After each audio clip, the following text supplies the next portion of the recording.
तर 11वी प्रवेश प्रक्रियेकरता मुदत वाढवलेली आहे। 22 ऑगस्ट पर्यंत ही मुदत वाढवण्यात आली आहे। मुसळधार पावसामुळे शिक्षण संचालनालयाचा हा निर्णय आहे। विद्यार्थी पालक महाविद्यालयातील प्राचार्य यांनी त्याची नोंद घ्यावी असं आवाहन करण्यात येत आहे। या सगळ्याविषयी अधिक माहिती घेण्याकरता थेट जाऊया आपले प्रतिनिधी स्वप्नील जाधव यांच्याकडे। स्वप्नील, काय अधिक माहिती या सगळ्या संदर्भात? काल रात्रीपासून पुन्हा एकदा आता पावसानं जोर धरायला सुरुवात केली आहे। खरं तर काल जर आपण पाहिलं तर दिवसभर पाऊस पडत होता मुंबई आसपासच्या उपनगरात। दुपारनंतर 4 नंतर आपण म्हणूया पावसानं काहीशी उसंत घेतली, पण पुन्हा एकदा रात्री 8-9 वाजल्यानंतर पावसाचा जोर मुंबईत वाढलेला आहे। आजही तीच परिस्थिती राहील असा अंदाज आहे। काय अपडेट आहे? शाळा महाविद्यालयांना सुद्धा सुट्टी आहे।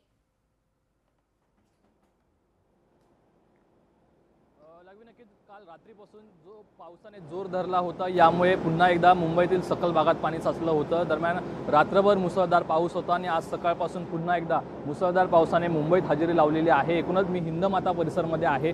या हिंदमाता परिसरमध्ये रात्री पडलेल्या पावसामुळे 4 ते 5 वाजता पुन्हा पाणी साचलं होतं। खरं तर 2 फूट पाणी हे पुन्हा रात्रीच्या दरम्यान या हिंदमाता परिसरात साचलं होतं। मात्र 5 ते 6च्या दरम्यान काही पावसाने उसंत घेतली होती, यामुळे हे पाणी ओसरण्यास सुरुवात झालेली आहे। काही अंशी हे पाणी काही ठिकाणी ओसरलेलं आहे, काही ठिकाणी सकल भाग आहेत त्यासुद्धा पाणी दिसतं आपल्याला।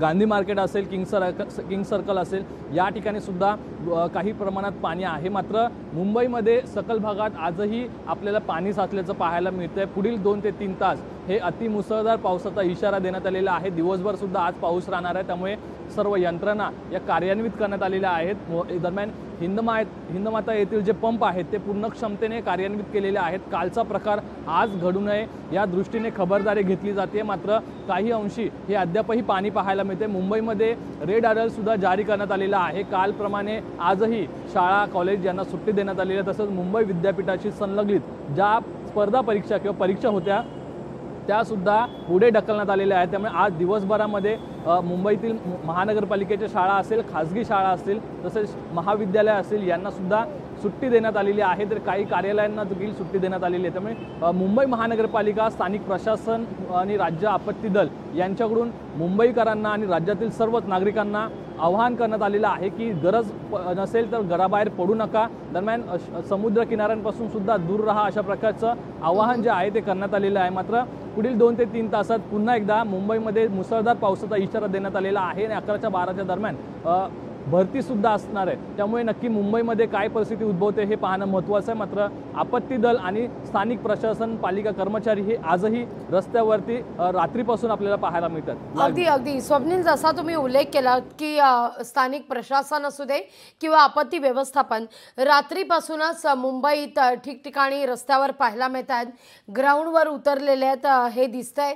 सगळ्यात महत्त्वाचं म्हणजे आजही सकाळच्या वेळेला जर आढावा आपण घेतला तर मुंबईत ठिकठिकाणी ज्या ठिकाणी सखल भाग आहे, पाणी साचण्याची दाट शक्यता आहे, अशा सगळ्या परिसरात सक्शन पंप हे लावण्यात आलेले आहेत। रात्रीपासूनच या ठिकाणी सक्शन पंप हे कार्यरत आहेत।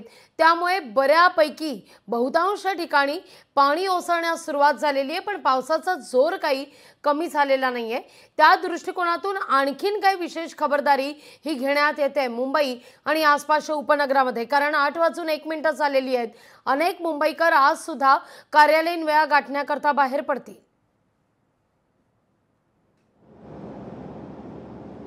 लागवी निश्चितच आठवड्याच्या पहिल्याच दिवशी काल झालेल्या पावसामुळे मुंबईची दाणादाण उडाली होती। त्यामुळे अनेक कर्मचारी घराबाहेर पडले नव्हते। अनेक कर्मचारी जे आपल्या कार्यस्थळी आले होते ते सुद्धा घरी परतले होते। आज मुंबईमध्ये पुन्हा अशी परिस्थिती घडू नये यासाठी आपण बघितलं तर जे मुंबई महानगरपालिकेचे कर्मचारी आहेत ते सुद्धा रस्त्यांवरती आहेत आणि या ठिकाणी हा हिंदमाताचा जो परिसर आहे या हिंदमाताच्या परिसरामध्ये एकूणच बघितलं तर अद्यापही काही ठिकाणी पाणी हे साचल्याचं पाहायला मिळतंय। वाहतूक सुद्धा वळवण्यात आल्याचं पाहायला मिळतंय।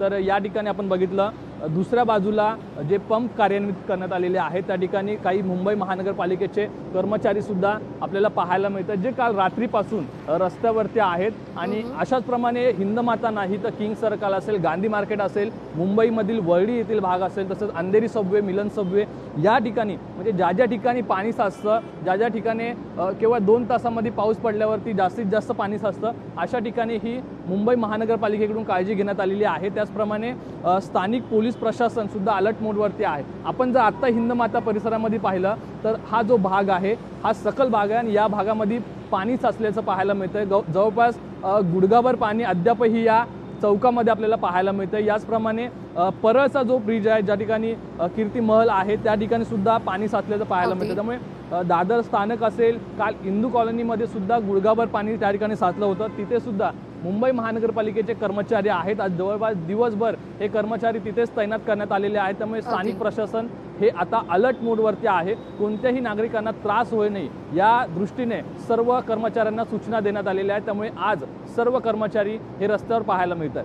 अगदी रस्ते वाहतूक निर्विघ्नपणे पार पडावी, काही यात गडबड होऊ नये, काही विघ्न येऊ नयेत याकरता म्हणून आता प्रशासन, स्थानिक पातळीवरचा प्रशासन सज्ज असल्याचं पाहायला मिळते। कारण ठिकठिकाणी मुंबईत आणि आसपासच्या उपनगरात सकल भागात पाणी साचण्यास सुरुवात झालेली आहे। लोकशाही मराठी ऐका, पहा, जागरूक रहा।